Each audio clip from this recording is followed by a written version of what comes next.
হাজোৰ ঐতিহাসিক মাধৱ মন্দিৰৰ বিষ্ণু পুষ্কৰত কাছৰ অস্বাভাৱিক মৃত্যু।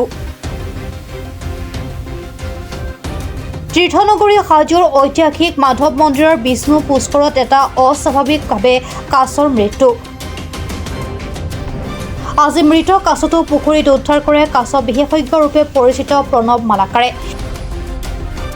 ইফালে কাছটো কেইদিনমান পূৰ্বে মৃত্যুমুখত পৰাৰো সন্দেহ প্ৰকাশ কৰে কাছ বিশেষজ্ঞ প্ৰণৱ মালাকাৰে। বিষ্ণু পুষ্কৰৰ কাষে কাষে পানীত কংক্ৰিটৰ বাবে কাছসমূহৰ চলাচল কৰাত ভীষণ অসুবিধাৰ সন্মুখীন হৈ আহিছে বুলিও জানিব পৰা গৈছে। ইফালে পুখুৰীত ভক্তসকলে মাছ কাছৰ খাদ্য হিচাপে দলিয়াই দিয়া খাদ্যসমূহ উপযোগী নহয়।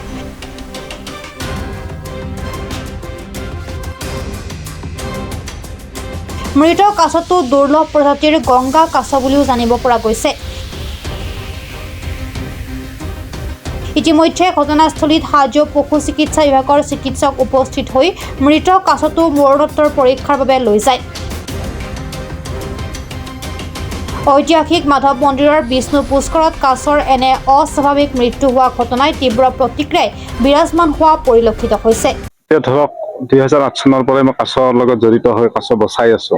গতিকে কাছ যদি মৰে বহুত আঘাত লাগে, মনত দুখ লাগে। কাৰণ মই জন্ম দিছো বা সিহঁতক লালন পালন কৰি ডাঙৰ কৰিছো, তেনে ক্ষেত্ৰত কাছ মৰিছে, বহুত বেয়া লাগিছে। বেয়া লগাৰ কাৰণটো হৈছে কাছখিনিক আমি যিমান ধৰণে আমি সুবিধা কৰি দিব লাগিছে সেই সুবিধাখিনি আমি দিব পৰা নাই।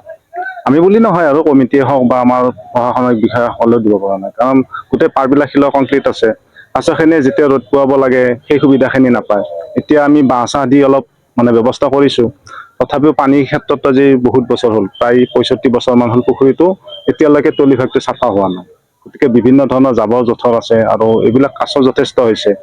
সেই ক্ষেত্ৰত অলপ পানীটো বেয়া হৈছে আৰু এই ঠাণ্ডাৰ ছিজনত কাছখিনিয়ে যিমানখিনি ৰ'দ পোৱাব লাগে সেইখিনি নাপায়। পানীৰ টেম্পাৰেচাৰটো কমি গৈছে, তেনে ক্ষেত্ৰতো এটা অসুবিধা হৈছে। সিহঁতৰ ৰ'দ পাব পৰা নাই বা পানীৰ টেম্পাৰেচাৰটো বেছি কমি গৈছে। এতিয়া পানীৰ টেম্পাৰেচাৰটো কমিলেও কথা নাছিলে যদি পাৰবিলাক মাটি থাকিলে হয়। এতিয়া উঠিব নোৱাৰে, যিমানখিনি ডিষ্টেঞ্চত সিহঁতে থাকিবলৈ টেম্পাৰেচাৰটো নিৰ্ণয় কৰিব লাগে সেইখিনি পোৱা নাই। সেনে ক্ষেত্ৰতে মই ভাবিছো আৰু কাছবিলাক মৰাৰ লগে লগে ভাঁহি নুঠে। ধৰক এদিন বা দুদিন পিছত ভাঁহি উঠে। গতিকে এইটো পৰহি মানতে মৰিছে চাগে, পৰহি নহ'লে যোৱাকালি ৰাতিপুৱাৰ ভাগত মৰিছে। গতিকে আজি ৰাতি ভাঁহিছে। এতিয়া ৰাতিপুৱা মই দেখিছো, দেখি তাক উঠাই ভেটেনাৰী ডক্টৰক খবৰ দিছো কাছটো এনেকুৱা মৰিছে।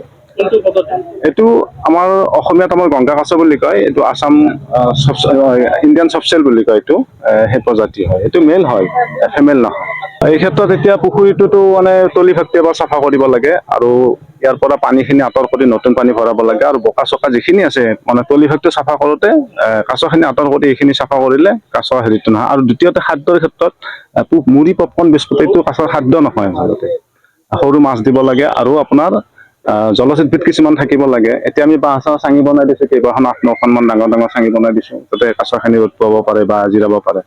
গতিকে এইখিনিও সুবিধাজনক হৈছে, কিন্তু ইয়াতকৈ বেছি লাগে আমাক। পাৰিলে পিছৰ পৰ্যায়ত আমি এটা ব্যৱস্থা কৰিব লাগিব। গতিকে চৰকাৰৰ লগত গোটেইখিনি আলোচনা কৰি এতিয়া দি আছে। গতিকে হয়, এতিয়া স্থানীয় দোকানীখিনিও অলপ সতৰ্ক হ'ব লাগে এই ক্ষেত্ৰত। যিহেতু কাছটো আমাৰ হাজোৰ সম্পদ হয়। হাজো বুলি পৃথিৱীৰে সম্পদ, তথাপি আমাৰ হাজোৰ মানুহখিনি কাছটো ভগৱানৰ সদৃশে জ্ঞান কৰে। সেই ক্ষেত্ৰত তেওঁলোকে অলপ সজাগ হ'ব লাগে। আমি যদি কওঁ কি দিম, প্ৰশ্ন কৰে কাছ কি খাব। গতিকে আমি কাছক আমি মন্দিৰৰ কমিটিৰ ফালৰ পৰা যেতিয়া অলপ মাছৰ ব্যৱস্থা কৰি আছো আৰু এতিয়া যোগাযোগ কৰি আছো, অলপ 10 কেজি 15 কেজিকৈ যদি আমি মাহত পোনা মাছ এৰি দিব পাৰো, সেইখিনি কাছৰ এটা ভাল খাদ্য হ'ব। আৰু জলজীৱিত কিছুমান থাকিলেও কাছৰ খাদ্য হয়। আমি এতিয়া জাষ্ট তেখেতসকলে অলপ আগত আমাক ইনফৰ্ম কৰিছে, তো এনেকৈ ৰাতি মৰা বুলি, ৰাতি উপঙি থকা বুলি। তো সেই হিচাপে আমি আহিছোঁ। এতিয়ালৈ আমি পষ্টমৰ্টেমটো কৰা নাই। পষ্টমৰ্টেম কৰিলে আমি ডিটেইলছটো গম পাম। আৰু যদি কিবা অলপ পয়জনিঙৰ পাওঁ, তেতিয়া আমি ডাইৰেক্টলি আমাৰ যিটো লেবৰেটৰী আছে গুৱাহাটীত খানাপাৰাত, তালৈকে আমি পঠাই দিম। স্পেচিফিক কিহৰ কাৰণে পয়জন হৈছে বা কি পয়জনিং হৈছে, আমি তালৈকে পঠাই ডায়েগনচিছটো কৰাব পাৰিম। তেখেতসকলে ক'লে যে এইটো দিছে বুলি, এইটো তেখেতৰ হেৰিৰ কাৰণে নহয় খাদ্য একচুৱেলি। তো সেইকাৰণে এইটোৱে অনুৰোধ, যাতে ৰাইজকো এই অনুৰোধ বা কমিটিকো এইটো অনুৰোধ কৰোঁ, যাতে এইটো অলপ হয়, সতৰ্ক হয়।